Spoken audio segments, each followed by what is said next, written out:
ভূত এক্সপ্রেসে সাধারণ মানুষের সাথে ঘটে যাওয়া সত্যি ঘটনাগুলোই বলা হয়। যারা ভূতে বিশ্বাস করেন না তাদের আমরা বিশ্বাস করতে বলবো না, কারণ ভূত আছে কি নেই সেটা যাদের সাথে ঘটনা ঘটেছে তারাই বলবে। তাই ভূত এক্সপ্রেসের ঘটনাগুলোকে বিনোদন হিসেবে নেওয়ার অনুরোধ রইল।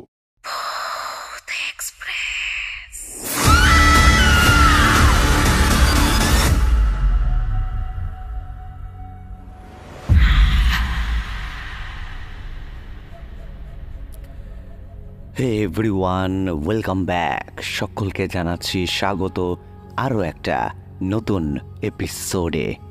এই মুহূর্তে আপনারা শুনছেন ভূত এক্সপ্রেস। আমি শুভ আছি আপনাদের সঙ্গে, আর আশা করছি আপনারা সকলেই অনেক ভালো আছেন এবং সুস্থ আছেন। আজকের এপিসোডে আমার কাছে তিনটে ঘটনা আছে। তিনটে ঘটনা আমি শোনাবো। তিনটে ঘটনায় কিন্তু বাংলাদেশ থেকে আমাদের একজন লিসেনার্স আমাকে পাঠিয়েছেন, এবং একজন ব্যক্তি দুটো ঘটনা পাঠিয়েছেন আর একজন ব্যক্তি একটি ঘটনা পাঠিয়েছেন। তিনটে ঘটনাই কিন্তু ভয়ের ঘটনা। তিনটে ঘটনাই আমাদের প্রতিবেশী দেশ বাংলাদেশের ঘটনা। তিনটে ঘটনা শুনে আপনারা কমেন্টসে আমাকে জানাবেন কার কোন ঘটনাটা ভালো লাগলো এবং কে কোথার থেকে শুনছেন, এটা কমেন্টসে অবশ্যই আমাকে জানাবেন। দেরি করব না, চলে যাবো আজকের প্রথম ঘটনায়। তার আগে বলে রাখি যে আপনারাও চাইলে আমাকে ঘটনা পাঠাতে পারেন। ঘটনা পাঠানো খুবই সহজ। ঘটনাটি লিখে মেল করতে হবে bhuteexpress9@gmail.com এই মেল অ্যাড্রেসে, অথবা আপনারা আমাদের ফেসবুক পেজের ইনবক্সে মেসেজ করে আমাকে ঘটনা পাঠাতে পারেন। দেরি করব না, চলে যাবো আজকের প্রথম ঘটনায়। ঘটনাটি যেভাবে লেখা হয়েছে আমি সেভাবেই পড়ে আপনাদের সকলকে শোনাচ্ছি। ঘটনা লিখেছেন আরিহান সাকিব। তিনি লিখেছেন, এই ঘটনাটি একটা আপু নিশি ফাইজান এর থেকে আমি কালেক্ট করেছি। দাদা, ঘটনাটি একটি সম্পূর্ণ সত্য ঘটনা। তিনি যেভাবে লিখে পাঠিয়েছেন আমাকে, আমি সেভাবেই আপনাকে লিখে পাঠাচ্ছি। যদি ঘটনাটি ভালো লাগে তাহলে পড়ে শোনাবেন। তিনি লিখেছেন, আমার সাথে ঘটনাটি ঘটে আমার দ্বিতীয় বেবির জন্মের সময়। আমি তখন 5 মাসের প্রেগনেন্ট ছিলাম। আমরা তখন নতুন একটা ফ্ল্যাট নেই। কম ভাড়ায় আমরা একটা ভালো বাসা পেয়ে যাই। আমাদের বাসাটা ছিল 4 তলায়। আমি, আমার হাজব্যান্ড আর আমার বড় মেয়ে উঠি সেই বাসাতে। আমার বড় মেয়ের বয়স তখন 3 বছরের মতো ছিল। যাই হোক, আমরা নতুন বাসায় উঠলাম। বাসায় ওঠার পর থেকেই আমি কিছু ছোট ছোট অস্বাভাবিক ঘটনা লক্ষ্য করতে শুরু করলাম, কিন্তু আমি এসবে এতটা গুরুত্ব দিতাম না তখন। আমার হাজব্যান্ড অনেক রাত করে বাসায় ফিরতেন। একদিন রাতে আমি আমার মেয়ের সাথে ঘুমিয়েছিলাম। বাসায় একা থাকার কারণে আমি বারান্দার লাইট অন করেই রেখেছিলাম। হঠাৎ আমার ঘুম ভেঙে বারান্দায় চোখ পড়তেই আমি দেখলাম একটা ছায়ার মতন কি যেন একটা জিনিস বারান্দা থেকে রান্নাঘরের দিকে চলে গেল। আমি স্পষ্ট দেখেছিলাম এটা। সেই সময় ভয়ে আমার গা শিউরে উঠেছিল। পরের দিন আমি আমার হাজব্যান্ডকে সব ঘটনা খুলে বললাম। সে আমার কথা উড়িয়ে দিয়ে বলল যে এইসব নাকি আমার মনের ভুল। আমি নাকি কি দেখেছি এই কথাটা সে আমাকে জানালো। এইভাবে কিছুদিন কেটে যায়। একদিন রাতে আমার হাজব্যান্ড বাসায় এসে দরজা নক করল। রাত তখন 12টা বাজে। আমি আর আমার মেয়ে ঘুমিয়েছিলাম বাসায়। হঠাৎ কারেন্ট চলে যায়। সেই সময় দরজা খুলতে গিয়ে আমার মনে হয় দরজার ওপাশে যেন আগুন জ্বলছে। একটা গরম বাতাস আমি অনুভব করতে পারছিলাম। আমার হাজব্যান্ড জোরে জোরে চিৎকার করে। আমি সাথে সাথে দরজা খুলি। আমার হাজব্যান্ড ভেতরে ঢুকে সাথে সাথে দরজাটা লাগিয়ে দেয়। আমি দেখি ভয়ে তার চোখ মুখ কেমন যেন একটা করছে। আমি তার চোখের দিকে তাকিয়ে তাকে দেখলাম।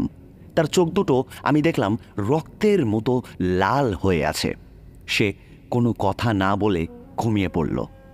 পরের দিন সকালে শুনলাম আমাদের নিচ তলায় এক মহিলা গলায় ফাঁস দিয়ে সুইসাইড করেছে।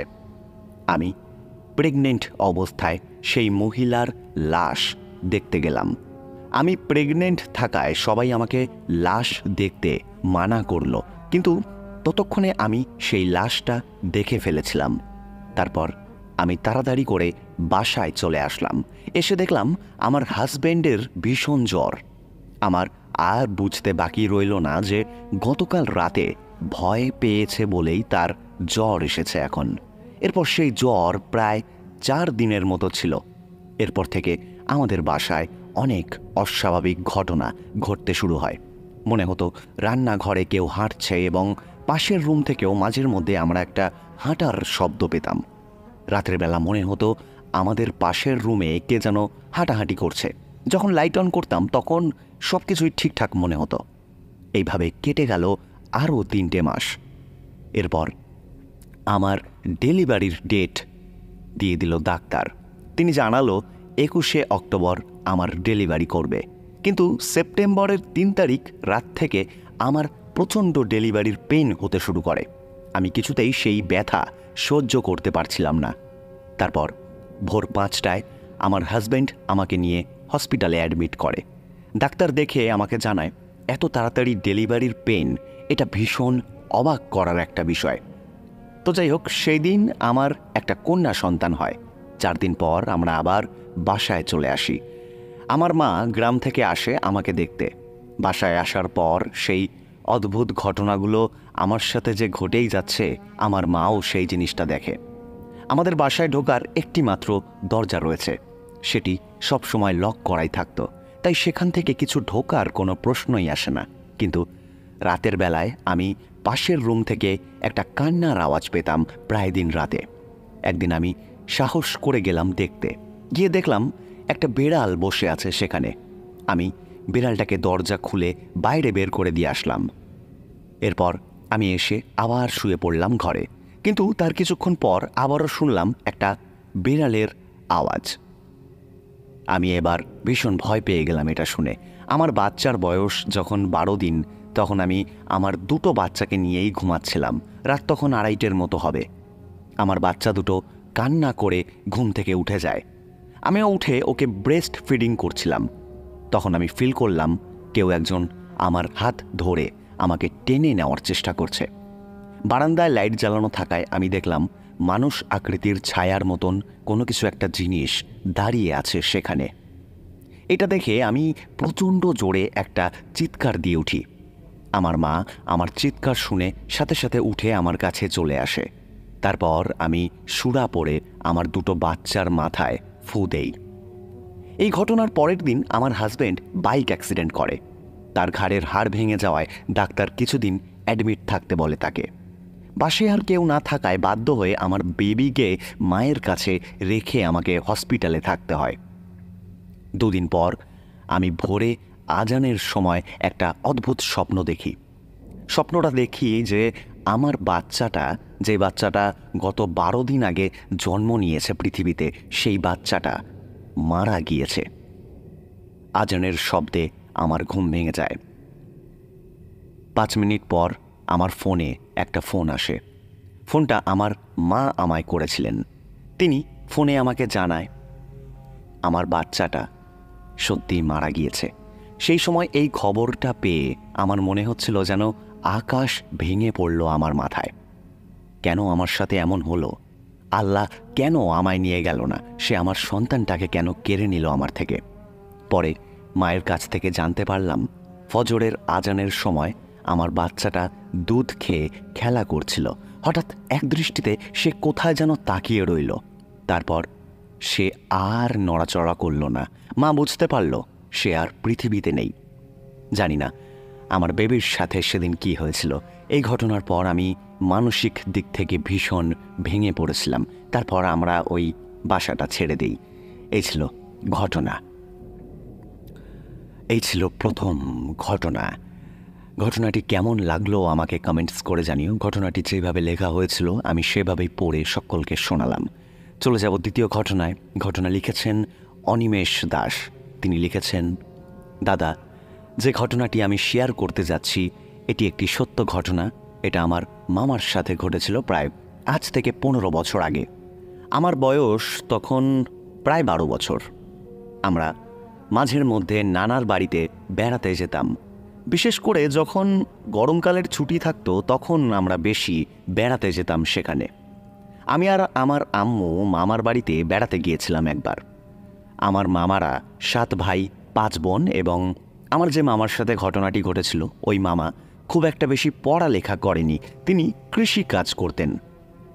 সেই সময় ছিল গরমকাল, দিনের বেলা খুব একটা ভালো পানি উঠত না, যার কারণে আমার মামা রাত জেগে জমিতে পানি দিত। আমার মামা প্রতিদিনই খোলা আকাশের নিচে বিছানা পেতে শুয়ে থাকতো এবং সেখানেই সারা রাত ঘুমাতো, কেননা সেই সময় চোরের উৎপাত ছিল অনেক বেশি। রাত জেগে যদি ওই পানি দেওয়ার মেশিনটা পাহারা না দেওয়া হতো তাহলে চোর আপনার ওই মেশিন চুরি করবে, এটা একদম শিওর ছিল।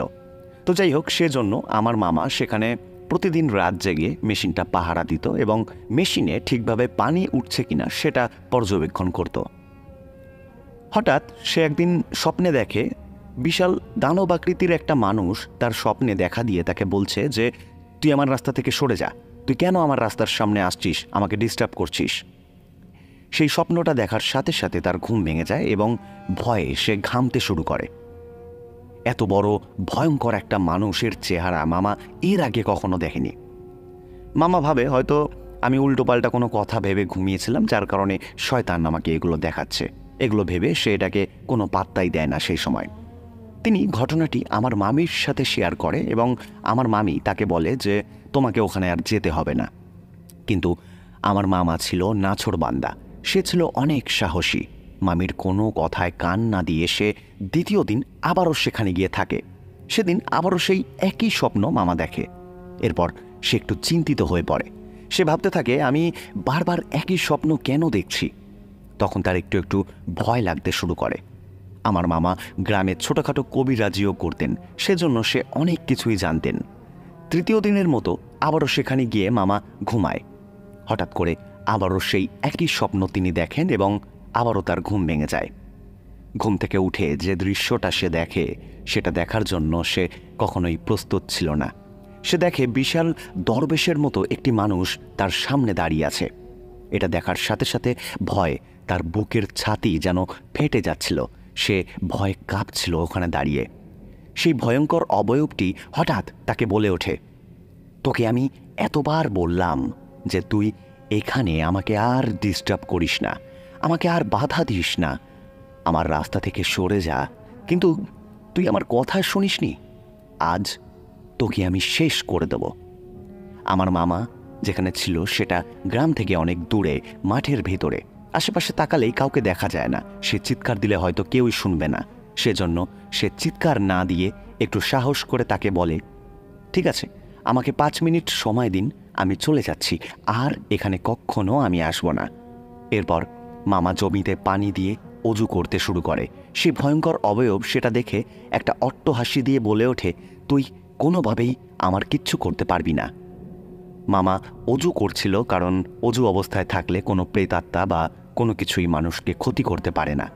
অবশেষে মামা সেই অবয়বটিকে বলে যে, আপনি কেন বারবার আমাকে ভয় দেখাচ্ছেন আমার স্বপ্নে এসে, আমি আপনার কি ক্ষতি করেছি? তখন সেই অবয়বটি তাকে বলে, আমি এই রাস্তা দিয়ে প্রতিদিন যাওয়া আসা করি, তুই আমার রাস্তায় বাধা দিচ্ছিস, তুই কেন আমার রাস্তায় এভাবে শুয়ে থাকিস? আমি তোকে বারবার বলেছি যে আমার রাস্তা থেকে সরে যা, কিন্তু তুই আমার কথা শুনিসনি, এজন্য আমি তোর সামনে এসে হাজির হয়েছি। আমার সাথে বেয়াদবি করার পরিণাম আজকে তোকে আমি বোঝাবো। তোকে আজকে আমি আমার রাস্তা থেকে চিরদিনের জন্য সরিয়ে দিয়ে যাব। এরপর মামা তাকে বলে যে, আচ্ছা ঠিক আছে, এটা যদি আপনার রাস্তা হয়ে থাকে তাহলে আমি এখানে আজ থেকে আর কখনো আসবো না, আমাকে আপনি কোনো ক্ষতি করবেন না। আমি ভেবেছিলাম যে আমি শুধুমাত্র স্বপ্ন দেখছি, আসলে আমি এর আগে কখনো এরকম স্বপ্ন দেখিনি, এজন্য বুঝতে পারিনি, আমার ভুল হয়ে গেছে, আমাকে ক্ষমা করে দিন। এই কথা শোনার পরে সেই ভয়ঙ্কর অবয়বটি মামাকে সজোরে একটা ধাক্কা মারে আর সেখান থেকে চলে যায়। সকালে গ্রামের মানুষ তাকে অজ্ঞান অবস্থায় খুঁজে পায় এবং ডাক্তারের কাছে নিয়ে গিয়ে তার চিকিৎসা করে। জ্ঞান ফেরার পর আমার মামা বোবা হয়ে যায়, সে আর কথা বলতে পারেন না। অনেক চিকিৎসা করানোর পরও ডাক্তাররা কিছুতেই তাকে ভালো করতে পারেনি। দাদা, এই ছিল ঘটনা, এই ছিল দ্বিতীয় ঘটনা। ঘটনাটি কেমন লাগলো কমেন্ট করে সবাই আমাকে জানিও। চলে যাব তৃতীয় ঘটনায়। এই ঘটনাটিও লিখেছেন অনিমেষ দাস। ঘটনাটি যেভাবে লেখা হয়েছে আমি সেভাবেই পড়ে সকলকে শোনাচ্ছি। তিনি লিখেছেন, আমাদের গ্রামে একটা পোড়া বাড়ি ছিল। বাড়িটি দেখতে আগের আমলের বাড়ির মতো। মজার ব্যাপার হলো ওই বাড়িতে আগে একটা পাগল থাকতো। তো যাই হোক, পোড়া বাড়িটি আমাদের বাড়ি থেকে খুব একটা দূরে ছিল না, আর পোড়া বাড়িটি দেখতেও অনেক সুন্দর ছিল। সামনে ছিল একটা ছোট পুকুর, তার ডান পাশেই ছিল বাঁশঝাড়। জায়গাটা অনেক খোলামেলা ছিল, তাই এলাকার যুবক ছেলেপুলেরা পোড়া বাড়িটির সামনে আড্ডা দিত এবং তাস খেলত। আমরা বন্ধুরা মিলেও ওখানে প্রায় আড্ডা দিতাম, সিগারেট খেতাম, এই আর কি। তো যাই হোক, একবার আমরা 3 বন্ধু মিলে, আমি, শাকিল আর মুকুল, ওখানে সন্ধ্যার পর যাই হাওয়া খেতে। ওখানে ওই জায়গাটায় সবসময় একটা খুব সুন্দর ঠান্ডা হাওয়া থাকতো। আমরা আড্ডা দিচ্ছিলাম, সাথে সিগারেট খাচ্ছিলাম। আমি আর শাকিল একটু সাহসী ছিলাম, কিন্তু মুকুল ছিল একটু ভীতু। আড্ডা শেষ হওয়ার পর যখন বাড়ি আসবো তখন শাকিল বলল যে, ভাই একটু দাঁড়া, আর একটু পরেই যাই, 11টা বাজুক তারপর যাব। চাঁদের আলোয় পোড়া বাড়িটি দেখতে আরও ভয়ঙ্কর লাগছিল। আমরা পুকুরের পাশে এসে বসে চাঁদের আলোয় তাস খেলছিলাম। হঠাৎ আমি কি মনে করে যেন পোড়া বাড়িটির দিকে তাকালাম। আমার স্পষ্ট মনে আছে, আমি যখন বাড়িটির দিকে তাকাই তখন ওই পাগলটিকে দেখতে পেয়েছিলাম। যদিও পাগলটি অনেক আগেই মারা গিয়েছিল, কিন্তু কিভাবে মারা যায় এটা কেউই ঠিকভাবে বলতে পারিনি। কিন্তু লোকমুখে শোনা গেছে যে পাগলটি পোড়া বাড়িটিতে আত্মহত্যা করেছিল। আবার কেউ কেউ বলতো পাগলটিকে কেউ নাকি পোড়া বাড়িটার ভেতরেই খুন করে মেরেছে। তো যাই হোক, আমি যখন পোড়া বাড়িটার দিকে তাকাই তখন চাঁদের আবছা আলোয় দেখতে পেয়েছিলাম পাগলটি ঠিক আমার দিকেই তাকিয়ে আছে। এটা দেখে আমি একটু ভয় পেয়ে মুকুল আর শাকিলকে বললাম এই কথাটা। ওরা বলল যে তুই ভুল দেখছিস, কিন্তু আমি যা দেখেছিলাম তা শুধু নিজেই জানি। এরপর মুকুল বলল যে, ভাই তোর কথা শুনে আমার ভীষণ ভয় লাগছে, চল বাড়ি যাই।